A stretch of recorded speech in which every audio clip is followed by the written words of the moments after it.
All right, we start tonight with another stinging setback for the special counsel, Robert Mueller.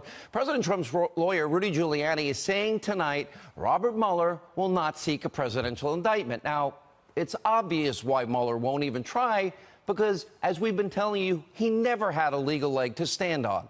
Now, DOJ guidelines clearly state that a sitting president cannot be indicted. Not to mention Mueller doesn't have a reason to even do so in the first place. Mueller has zero evidence of collusion, has only been focused on the so-called thought crimes of the president, and it's not a crime to have thoughts. Rudy Giuliani also reacting to tomorrow being the one-year anniversary of Mueller's corrupt investigation. Here is part of his interview. Will air tonight with Laura Ingraham. Take a look at this.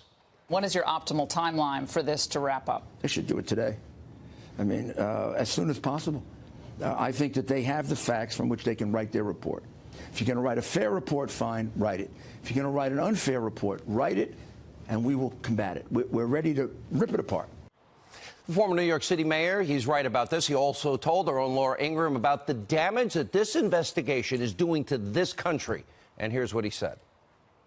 When you look at all the main flashpoints, the Trump Tower meeting, the Stormy Daniels payment, the raid on Manafort, the raid on Cohen, is there any one part of that that concerns you more than other parts of that? Yeah, their inability to reach a conclusion that is obvious, and their unwillingness to recognize the damage this does to our country all over the world. This was engineered by Comey. We're going to have much more on this in just a minute with Joe DeGeneva, our own Greg Jarrett, and Laura's full interview with Rudy Giuliani airs tonight right after this program. But first, on the foreign policy front tonight, President Trump, he's not blinking in the standoff with Kim Jong-un and North Korea. Now, remember, Kim Jong-un is now trying to act tough. His ego's been bruised. He's threatening to withdraw from the summit in Singapore. North Korea is also saying that denuclearization will not be on the table. Yeah? Well, President Trump responded by stating directly that his peace through strength policies continues. Take a look. Can the Korean summit be salvaged? We haven't been notified at all. We'll have to see.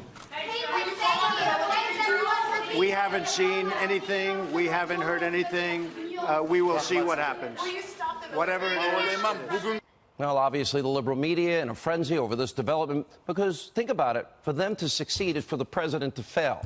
For the Democrats to succeed is for the country to fail. But the president is standing firm on denuclearization of the Korean Peninsula.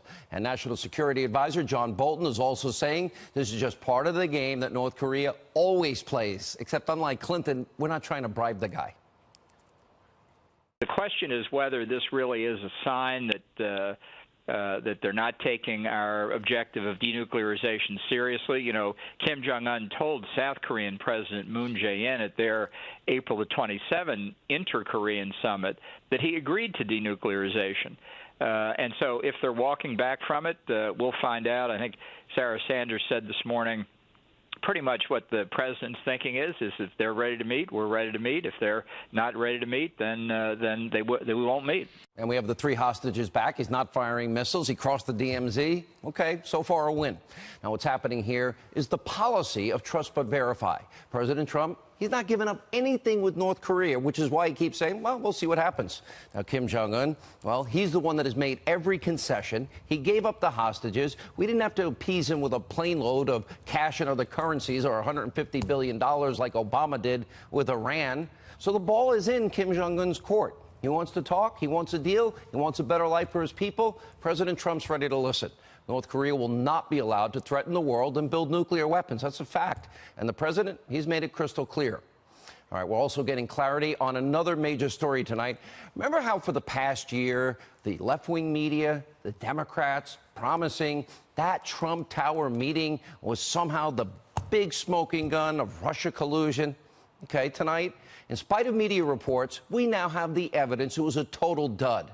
Now, the Senate Judiciary Committee, they released thousands of pages of the testimony, several key players at the meeting. The main takeaway is this. They all thought it was a waste of their time. They were talking about adoption, the Maginski Act. No dirt on Hillary Clinton came through. And by the way, if it did, it wouldn't be illegal, and we'll explain that tonight. Now, from all accounts, this meeting quickly went off the rails, eventually focused in on topics like Russian adoption and Russian adoption. It's a nothing burger. And the media, they've been hyping this as a cruise missile that was going to take down the Trump administration. Donald Trump Jr., he testified he was skeptical going into the meeting and that his suspicions were quickly justified. And Donald Trump Jr. also said that his father, President Trump, had nothing at all to do with it in any way, shape, matter, or form. And despite all of this wild and false speculation, it's nothing. The Trump Tower meeting isn't the only breaking news story that actually is embarrassing to the destroy Trump media. New York Times, now this is an amazing story. They hate President Trump. They're now basically tonight confirming everything we have been telling you regarding the biggest abuse scandal in the history of the country. Now, it's not a mea culpa from the liberal New York Times.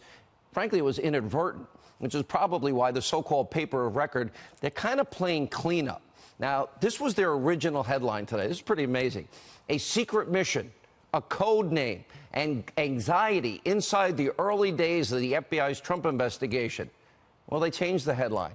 Code name Crossfire Hurricane, the secret origins of the Trump administration. Great to know somebody in the FBI likes the Rolling Stones. Okay, why would they change it? Let me explain what happened in this article. It's a long article. The Times explains how the FBI opened a top-secret, completely unconventional operation into the Trump campaign, by the way, only days after they rigged the investigation into Hillary, and the same exact players. Now, the details were closely guarded by FBI officials. This all happened days, just days, after the same people put the fix in with the exoneration before investigation of Hillary Clinton, rigging it knowing she committed felonies and obstruction of justice. In other words, everything we've been exposing. So to break it down this way, in the summer of 2016, the FBI sends agents to London. They interview an Australian diplomat, Alexander Downer. The Times describes this interview as, quote, diplomatic protocol, highly unusual. Now, remember, Downer's the guy that got drunk one night with some guy, and I thought I knew everybody in the Trump campaign, George Papadopoulos. Never heard of him. The Trump advisor, nobody heard of. And during that night out, while they're drinking, they apparently gossiped like, I guess, mean girls about so-called dirt on Hillary Clinton. Downer then alerted the Australian intelligence agency, who then told their U.S. counterparts. 1, 2, 3, four-way hearsay. Now, this is massive. The Times is confirming that the FBI used four-way hearsay to launch an investigation, just like we've been telling you on the program. By the way, their timeline doesn't match up, and hearsay is never admissible, never mind four-way hearsay, in a court of law. So what the New York Times is proving is we've been right the entire time, and in the process of trying to cover up for their deep state friends and making excuses, they're actually exposing them. The Times and the rest of the media have been trying to get ahead of what is a massive scandal and protect the likes of Comey and McCabe and Strzok and Lynch and Page and everyone else. But they can't, because the facts, the evidence, the truth is finally coming out. And we have been promising you this, and so far what we've been uncovering is only the beginning. This is going to get a lot worse for all of these deep state actors before it ever gets better. Take a look at the side of your screen. James Comey, Andrew McCabe, Loretta Lynch, Peter Strzok, Lisa Page, all at the center of this massive scandal. Comey's a liar and a leaker and probably broke the law in multiple ways. McCabe lied under oath multiple times. He could be facing criminal charges. Loretta Lynch, she tried to compromise the Clinton email investigation to get Comey to say it's not an investigation, it's only a matter. Then you have the FBI anti-Trump lovebirds, Strzok and Page. They routinely abuse the president verbally, attacking him in their text messages. And Strzok's fingerprints are all over everything. Now, we'll have more on that in just a second. Now, we have another big story for us to tell you about. The DOJ's attempt to stonewall, obstruct Congress from ever seeing over 1.2 million documents about the Clinton email server investigation and the Russia witch hunt, which should be coming to an end. Congressman Mark Meadows, Jim Jordan, Ron DeSantis, they're now asking the president to use his executive authority, instruct the Attorney General, Jeff Sessions, who should be doing it on his own, to immediately turn over all documents that Congress has subpoenaed and has a constitutional right, co-equal branches of government, and a right to oversight and separation of powers. It is insane. It is unfair to you, the American people, that it has come to this, as Congress has the constitutional authority as part of their checks and balances. Rod Rosenstein, he has been concealing information and then needlessly redacting key parts of these things in the name of national security that gets proven later not to have anything to do with national security. Rosenstein claims that, but it's not true. We've seen this lie play out. It's about protecting all of his friends. And meanwhile, he is conflicted from the very beginning of all this. And, by the way, was a no-show for a closed-door hearing with the Senate Intelligence Committee today. I wonder why. Now, several Obama administration officials, they were quoted, but Comey dodged the entire thing. That's telling. Think about this. Congressman Jordan and DeSantis will join us in a few minutes. All right, one more thing tonight. A major follow-up on the former Obama official who at one point voted for the communist for president. This is how this man ever became the CIA director is breathtaking to me, John Brennan. Paul Sperry reporting that Brennan, who has repeatedly threatened President Trump, stay tuned, Mr. President, is now being exposed yet again as a liar, this time by his former colleagues. Now, last May, the former CIA director testified under oath the dossier didn't factor into the intelligence community's assessment of Russia election meddling. We've got the tape to prove it. Take a look. Do you know if the Bureau ever relied on the Steele dossier as part of any court filings, applications, petitions, pleadings? I have no awareness. Did the CIA rely on it? No. Why not? Because we didn't. It wasn't part of the corpus of intelligence information that we had. It was not in any way used as a basis for the intelligence community assessment that was done. It was not.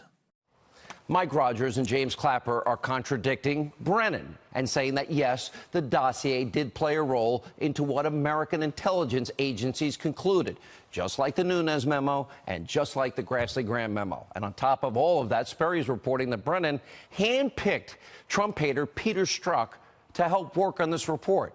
The same guy who put the fix in for Hillary and the same guy who trashed President Trump and text message after text message, and then a few days after exonerating and rigging the Hillary investigation, launches an investigation into Donald Trump. This deep state is one huge, giant, incestuous, corrupt swamp. And the more we learn that Peter Strzok is involved, his dirty fingerprints are over everything. Why does this guy even still have a job?